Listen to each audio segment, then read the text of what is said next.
वाले 25,753 टीचर्स और non teaching staff की भर्तियों को रद्द करने के आदेश दिए थे। ये वही भर्तियां हैं जो ममता बनर्जी की सरकार में वर्ष 2016 में हुई थी। अब देखिए पश्चिम बंगाल में शिक्षकों की भर्ती कैसे होती है।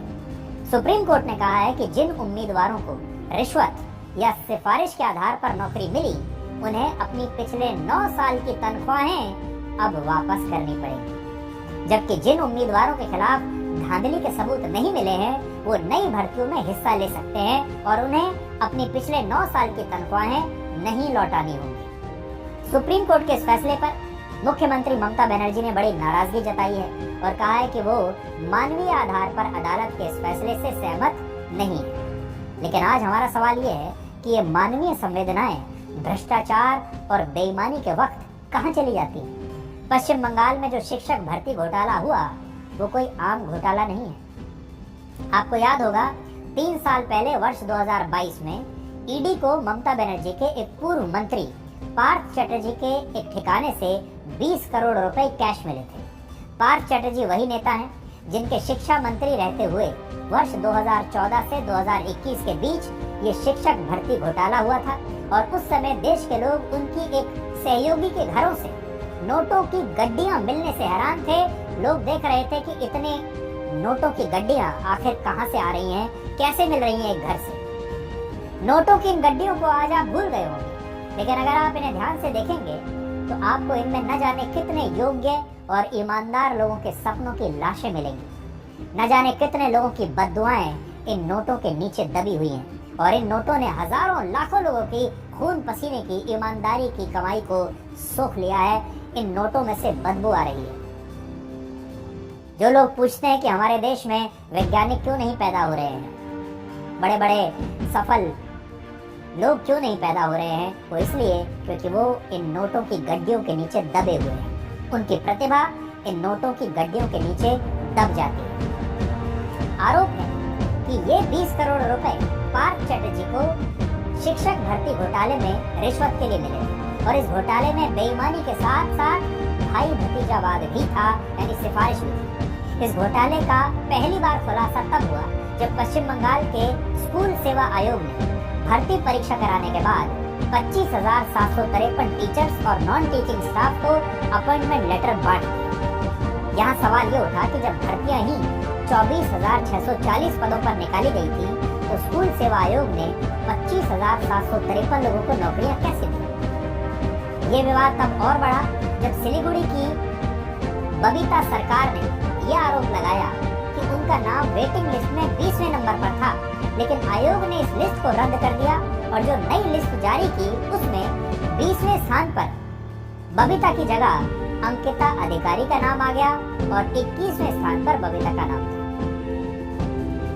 इससे अंकिता अधिकारी को टीचर की नौकरी मिल गई और बबीता सरकार भर्ती की इस प्रक्रिया से बाहर हो गई, लिस्ट से बाहर हो गई।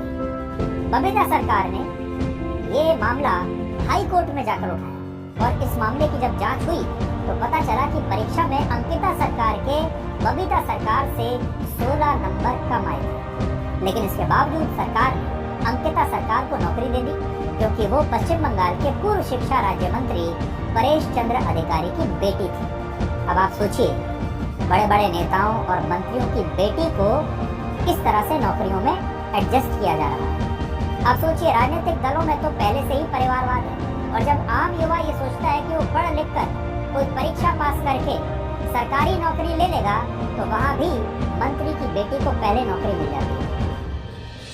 इस खुलासे के बाद हाईकोर्ट ने मंत्री की बेटी की नियुक्ति को रद्द कर दिया और उसकी जगह बबीता सरकार को ये नौकरी दे दी।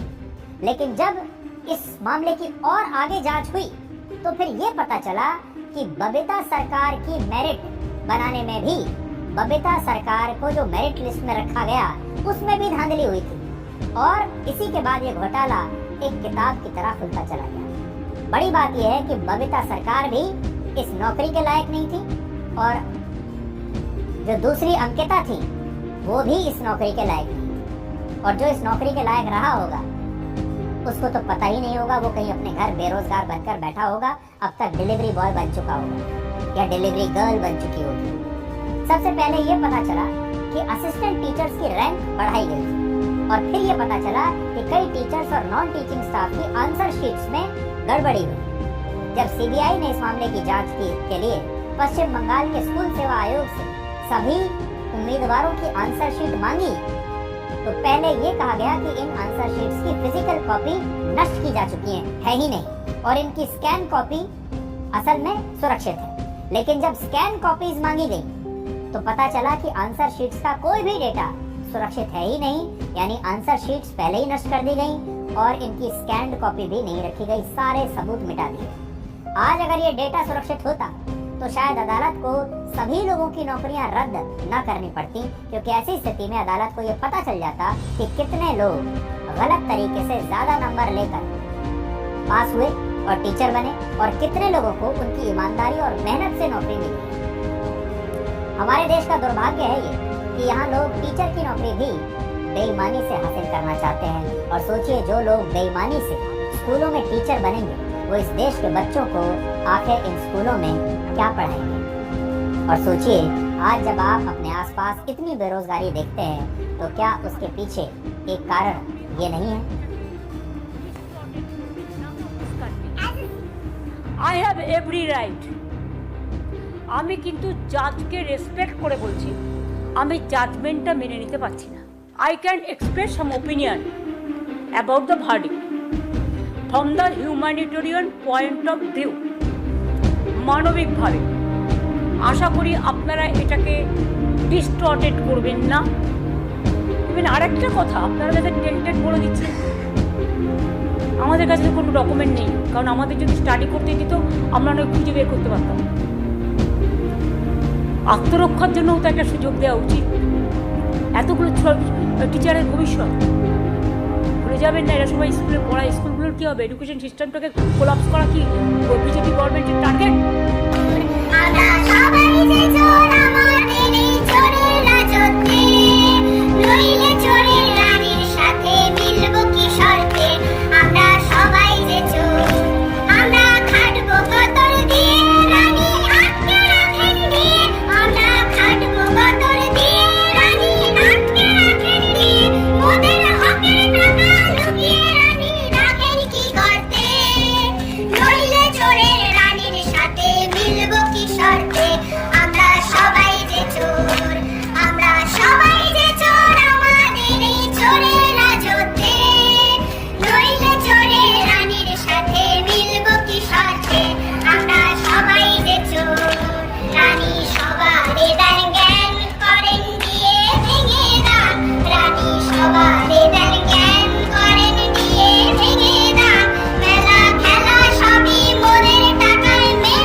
পার্থ চট্টোপাধ্যায় যেই গন্ডগোলটায় যুক্ত, এটা দলের কাছে অনেক আগে থেকে খবর ছিল।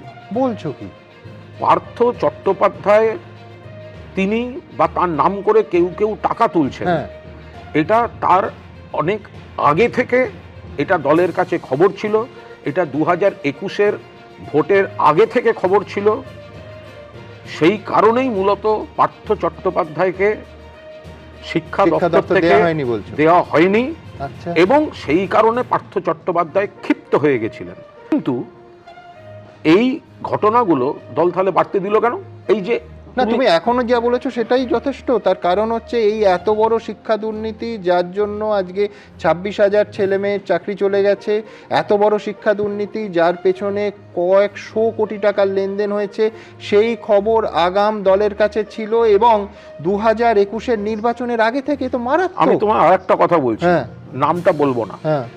আমি তখন জেলে বসে আছি, প্রেসিডেন্সি জেলে। বেশ।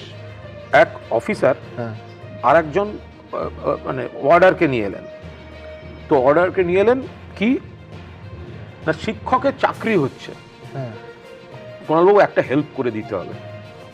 তৃণমূলের এক নামকরা নেতা 7.5 লক্ষ টাকা চেয়েছেন, আমি 5 লাখ জোগাড় করতে পেরেছি আমার আত্মীয়, আপনি যদি একটা চিরকুট লিখে দেন তাহলে যদি বাকিটা মকুব করে দেয়, ঘুষের যদি ডিসকাউন্ট হয়, কারণ আমি কোনোভাবে আর টাকাটা জোগাড় করতে পারছি না।